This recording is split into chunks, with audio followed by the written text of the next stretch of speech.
Inflation for most people is causing them to use their credit cards to try and make up for income shortfalls. How big is this problem? In the second quarter of 2022, Americans added $46 billion to their credit card balances. Some of that could be you. The Federal Reserve Consumer Credit Report showed that the rate of interest on credit cards went from 14.56 to 16.65%. Those Americans struggling with credit card debt saw their delinquency rates escalate from 1.66% to 1.81%. The Cambridge Debt Consolidation Program may be able to help you reduce the interest rates by 2/3 and cut your time to pay off the debt from 30 years to as little as 5 years. If you're struggling and you want professional and objective help getting your credit house in order, then call 1-855-435-2066 or go to the website cambridgeyescredit.org/BW-podcast and get your house in order. It's time for Black and White, a show that wants to bring all of us together, talking again about the issues that concern us. It's time to hear from people who only want to deal with facts. It's time for you to re-engage in your right of American free speech. It's time for Black and White. Welcome to this edition of Blacks and Whites, and joining us today, the screen is not right. It should be Mark Burrell, but we get John in, and it's there he is, Mark, on his cover of his book. Good job. He's got a very interesting book, and we had an interesting conversation before we started the show. So talk to my audience a little bit about the book, but equally important, why did you decide to write it? Yeah, and first, thanks, Dan, for having me, and greetings to your audience. So, as I was talking with you ahead of time, I didn't set out to write a book. I've had a teaching ministry for 30 years. I love teaching the Bible, and I got into this topic because I saw the nation heading in the wrong direction. And in fact, there was one question that started this journey for me, and the question was, if the revolution was all about taxation without representation, in other words, they didn't want to pay their taxes, yet Jesus said, you should pay your taxes, then how could the revolution have been biblically justifiable? That was my question about 25 years ago. And so I thought to myself, well, I should figure that out at some point. And so I started researching, and by about the late 2000s, I started to incorporate into my teaching ministry lessons on this topic. And then I started to realize that I was really generating a strong biblical argument that I had not seen in other Christian literature. If you look at Christian history, and there's so many good books out there, right? The last thing we need is one more book on Christian history or lots of quotes. What I think we needed, and what I realized, and why I wrote the book, was that we didn't have a really compelling, strong biblical argument defending the fact that Christians have a citizenship duty to help establish and maintain liberty and justice in the communities in which they live. So, by the way, this is not just an American thing. This is a global thing. If you claim to be a Christian and you're living anywhere in the world, you should be seeking to establish liberty and justice for all as best you can. And for some, the infrastructure, the Constitution, whatever, the culture is not in place, and it's an uphill battle. In America, we're incredibly blessed. And so we really have a duty to maintain what we have. And as you and I talked a little bit beforehand, the church has not reinforced this. And I make the argument in the book that this is the reason why we are where we are in this nation. So that's a little bit of background as to how I got to writing the book. Okay. Picking up on some of the things that you said, I really believe that the reason on a global basis why we have seen a decline of individuals wanting to go into churches, synagogues, or whatever, is that the church has lost its leadership position. It is more focused on social issues as opposed to moral issues. And when the church was no longer meeting the needs, and when the people believed that the church could meet their needs, there was a different relationship between the church and the congregation.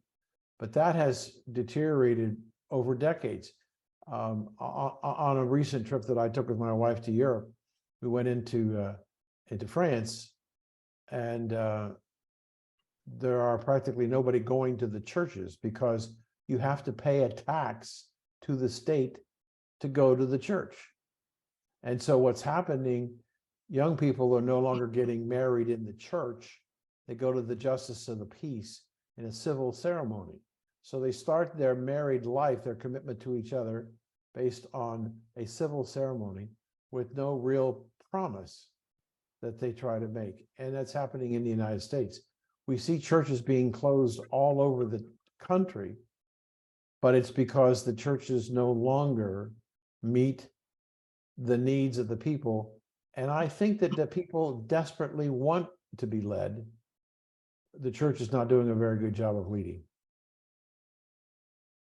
Yeah, and just to build on what you said, where I live, and I'm in the Cincinnati area, I see lots of churches stepping up to meet the basic needs, like the soup kitchen needs, the simple stuff.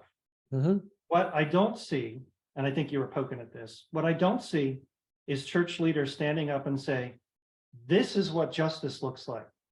This is why liberty is important. Here's what liberty is, for instance. During the COVID pandemic, we had an assault on our religious liberty and our civil liberty. Religious because they were trying to force me to take a vaccine that they used aborted fetal cells to produce, to validate, and all that. Civil liberty because they wanted me to risk harm to my body, my property, like my most important property, right? They wanted me to just waive that. So church leaders had no concept of that because they're so focused on these, what I would characterize as like deacon kinds of needs, the physical needs of people versus the aspirational, here's your purpose. And where I'd like to go with this is when I look at the church, I see a lot of bored men. I see bored women too, a lot of bored men, because if you want to be a spiritual Christian, you need to go on a missions trip and help dig wells or do something like that. Now, I'm not saying those are bad. I've done that. But listen, men want a big purpose. We want something to go off and conquer. And the church is not painting that picture. Yet if you look in the Old Testament, you see how God paints this really clear picture that Israel is supposed to be a shining city on a hill. Why? Because they administer justice. And the other nations of the world are supposed to see that. And by the way, the armies that they have, I love the story of Benaniah. Remember him? He was the guy that went in and killed a lion in a pit on a snowy day. Why? Because he could. He just wanted to do it. He wanted to do manly stuff. And the church has emasculated men in that they don't provide that vision and purpose. Part of what includes providing liberty and justice for all, no matter where you live. And so they've really gutted the purpose, the compelling purpose for men to step forward. And instead, they just want us to go on mission trips. And everything is, well, is that going to help evangelism? I cover all this in my book, by the way. So, I live in Southwest Florida. I used to have a house on Sanibel Island, but it was pretty well wiped out because of the hurricane. So I'm living in an rented apartment in Fort Myers. And I belong to a church, Catholic church on the island. And when I first came there, I came from New Jersey, where we spent 35, 36 years. We had a very active men's group in our church. And we were in the process of talking about establishing a men's group for St. Isabel's, and we had one.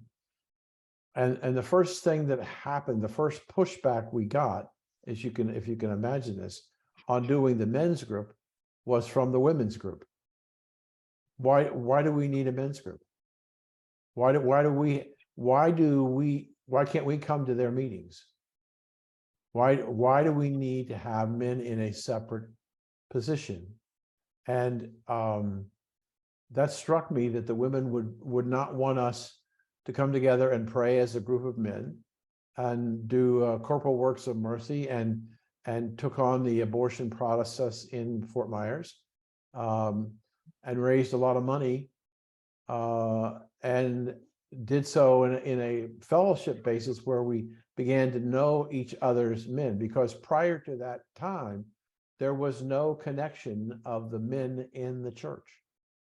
The women had all the jobs and the responsibilities. There was no room for men at the table until we started the men's group.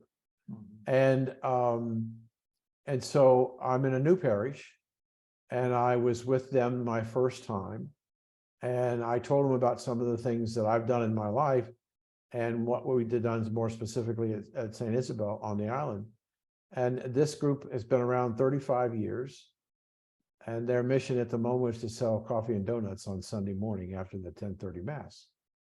I said, okay, but what's your mission? What's your goal? What are you trying to do? What are you trying to accomplish? And what do people perceive you to be? And one of the gentlemen who've been there a long time, they used to do fish fries every Friday. And he said, I think people thought of us as the cooks for the fish fry. So we lost I believe we lost our way. Men lost their way in their leadership position in the religion, not the only leadership, but a leadership position. And I think it's reflective of the lack of leadership of men in the homes, leading their children and accepting their responsibility as father, parent, spiritual leader for the family. It all is part of an overall process to fundamentally change Americans and the American spirit and the American dream into something that is convoluted and ugly as far as I'm concerned. But they have an enormous amount of power. Yeah. Yeah, it's sad when you're challenging men to get engaged, and what you're offering them is coffee duty and parking duty on Sunday mornings. Mm-hmm. That's what we're seeing. And yeah, it's a shame, because I was thinking about the most profitable franchise has been the Marvel comic movies. Have you caught any of those? Oh yeah, all of them. Yeah, and so it's fascinating to me, because those movies capture the spirit of, good versus evil, right? An individual's journey, this incredible situation that looks hopeless, but the hero, perseveres. And these stories, as we all know, were tremendously popular. I think they've made almost $3 billion over the last 15 years, some crazy thing. And so you see what motivates people and inspires people. And yet you don't do anything to make the connection back to, this is what God's calling us to do. He's calling us to step forward. You mentioned about leading in the home.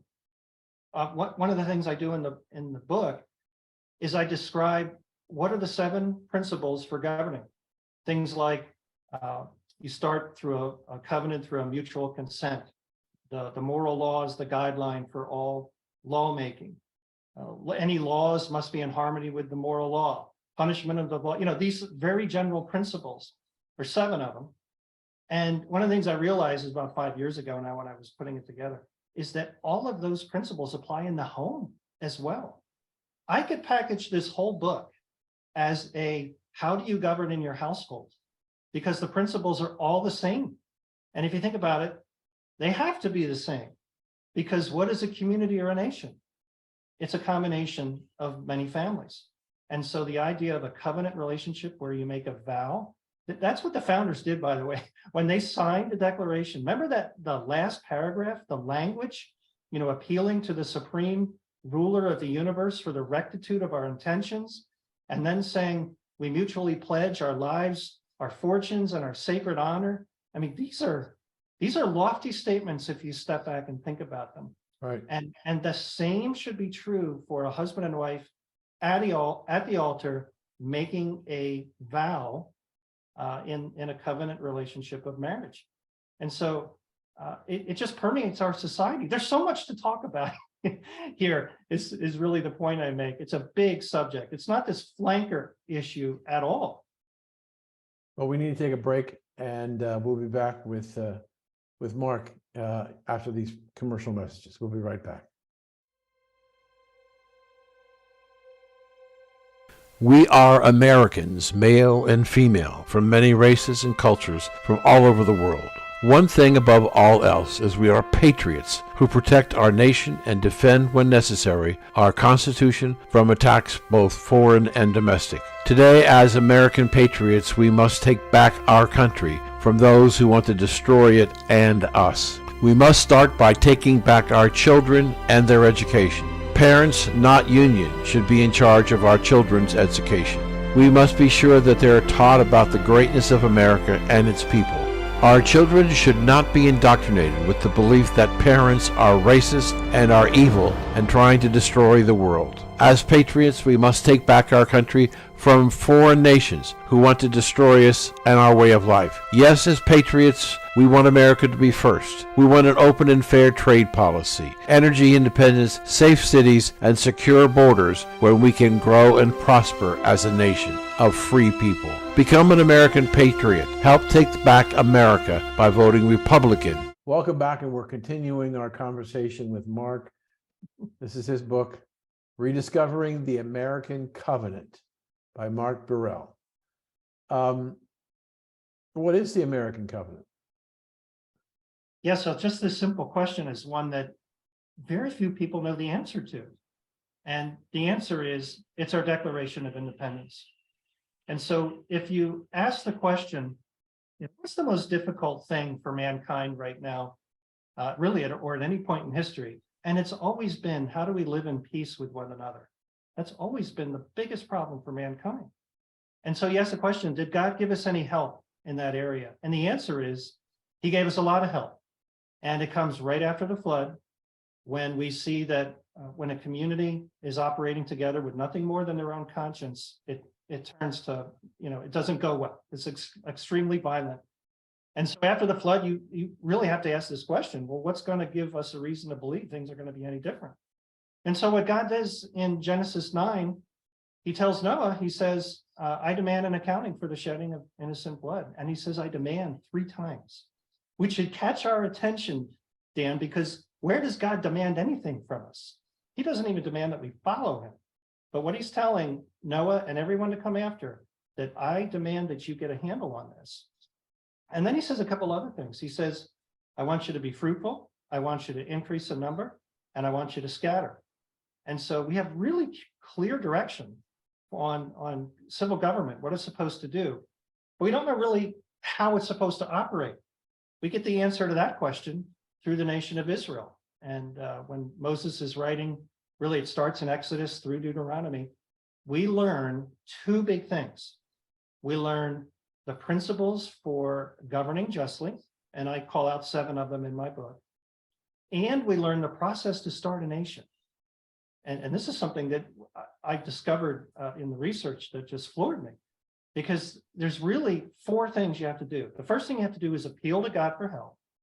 Second, you have to acknowledge him and the moral law as the divine law that permeates the universe. It's always in force, and you have to respect it. The third thing you have to do is commit to it. And the 4th thing you have to do is declare it. So you got appeal, acknowledge, commit, and declare. So now that I've said those 4 things, it's pretty clear that the founders actually followed that to the letter in 1776. The first paragraph, they called out the law of nature and of nature is God, which is a direct reference to the law as known by conscience or reason, that's the law of nature, and of nature's God is a reference to the moral law as summarized by the 10 Commandments. That's why the 10 Commandments was found in almost every schoolroom, almost every courtroom, in front of many courthouses, up until about 50 years ago when the Supreme Court suddenly said, you can't have that. So we have all kinds of information on from the first paragraph of the Declaration on what the founders were thinking. And then the second paragraph, they delineate the rights, God-given inalienable rights, among them life, liberty, and the pursuit of happiness, which, by the way, they meant pursuing God as one's conscience dictates. That's what they meant by that. For this reason, governments are instituted among men. That reads like a doctrinal statement, by the way, because it is. And then the last paragraph, this appealing to heaven and then relying on divine providence. I mean, they could have not done a better job in codifying what they believe and then following the biblical template to gain God's help, for surely they would need it. England was a superpower. And sometimes I think we forget how unlikely it is, or it was, that they would be successful. Yet they were. And the founders were very vocal about saying, God did this. In fact, Washington said, you have to be an infidel to not see God's hand in delivering us through the war. So that's our founding covenant in a nutshell. So one of the things that disturbs me in a positive sense, we have, and I'm guilty. I have a show called Moms Across America. 3 women who are speaking about the issues that are important to them about raising their children and what's going on in the school system and what they're trying to do with transgender and all this stuff. And they're constitutionalists. They get a copy of the Constitution, read it, share it with your family. And I support that and have encouraged them to continue to do that. But what you're saying, and I don't mean to put words in your mouth, that the Declaration of Independence may be more important than the Constitution. Am I right? Yeah, so back to the analogy of everything I'm talking about applies to the home as well. So let me ask you a question. What's more important, the marriage covenant between the mom and the dad, or the chores list? The Constitution is the chores list. I'm not trying to diminish the Constitution. It's amazing. But I'm trying to be provocative here. What's more important in the home? It's that covenant marriage relationship, that vow. And it is a vow. We need to think about this with the seriousness it demands. It's a vow that they're going to figure things out. They're going to work. And what's the guiding post? That they're going to love each other as God loved us. So it's all under the moral law. They've got to treat each other with love. How do you love your neighbor? Follow the moral law. It always comes back to the moral law, by the way. So yeah, I'm making that assertion. And I think we've got to change the conversation from policy and, hey, you're not following the Constitution, to, wait a second, you guys have fundamentally rejected our national founding. Let's talk about that, because you don't really have a right to do that. What's the legal basis that you have to reject the covenant that our founders, gave us? Now, I realize that may sound a little naive, but that's what's going on. And so part of the solution, in fact, I work as an engineer. I tell people I'm a recovering engineer. And we'll say this, that a problem well framed is half solved. And right now, I don't believe the problem is well framed. Because the problem is we've got a bunch of our fellow citizens who fundamentally reject our national founding covenant. They reject God, they reject the moral law, they reject all that. So it's like we're in a bad marriage right now. And we're being abused with the various policies that they're imposing on us. Why? Because they have the power to. Not because they're operating within the consent of the governed, based on our understanding that, hey, you're going to operate within the confines of the moral law, right? I mean, that's what we all signed up for. So, yeah, I'm trying to change the conversation. That's definitely what I'm trying to do. So today, yesterday, I should say, we had a vote in the Senate on defining marriage. Yep. And they're talking about transgenders and transsexuals and codifying marriage between the races. And I believe that the defining marriage to allow people of different colors to marry races was cover for the transgender and the lesbian and everything else. So when you talk about, you use your example of marriage, we have the left redefining what marriage is, which dilutes or destroys marriage in the biblical sense that you're talking about. It's not the marriage of a man and a woman. It's whatever. And so how do you create the idea that marriage is in fact between a man and a woman? Doesn't make any difference what race they are, but a man and a woman, male and female. How do we go about changing when the movement towards transgenderism and wokeism and everything else has such a powerful influence in our country today?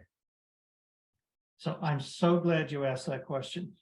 So I have a whole chapter in the book about progressivism, and really I take a different tact here, and I share this point of view where I work.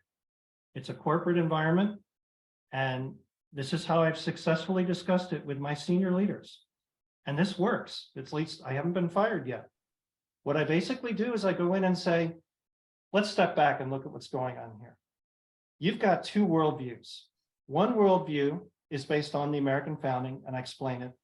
And as I think we were talking off air, I end up evangelizing when I explain it, because you have to talk about the moral law and why that's really important, and in fact that that's our citizenship responsibility, because corporate citizenship, by the way, is a big topic. So I can weave in all these things and say, this is one worldview, happens to be the one I believe.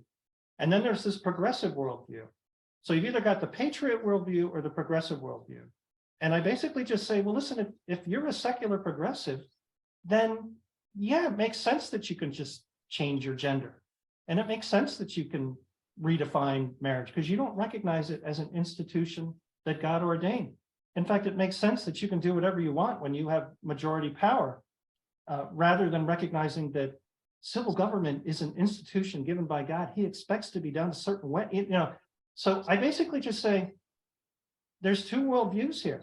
And if you embrace the progressive worldview, these things make sense to you. And here's where we've seen it go throughout history. So I actually make the case to my leaders that, because I'm concerned I'm going to lose my ability to share my point of view, I tell them the one thing that you have to hang on to is liberty.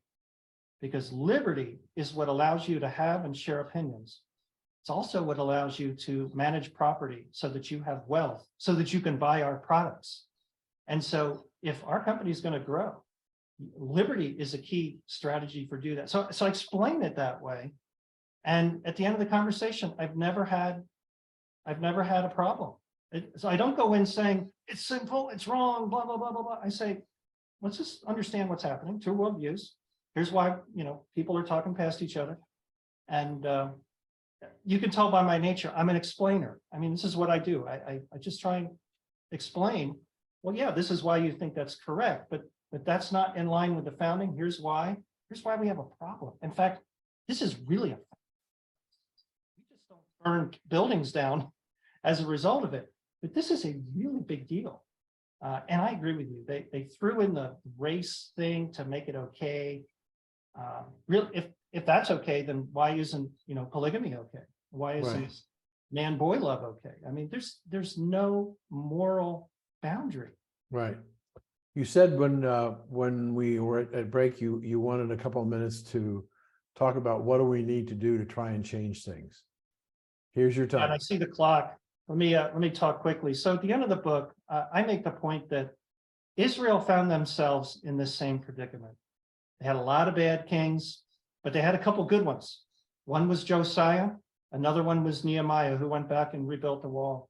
And what those two civil leaders did when they realized that they really needed God's help, and that's where we are, by the way, if it's not clear, we need God to intervene, or we're not going to turn this around. And so what did they do? They had the covenant brought out, the book of the law, the book of Moses, the first 5 books of the Bible, the Pentateuch. They read it aloud to the people, and they said, "Are we in?" And they recommitted. This is captured in the Old Testament. It's the last chapter of the book. You can see it.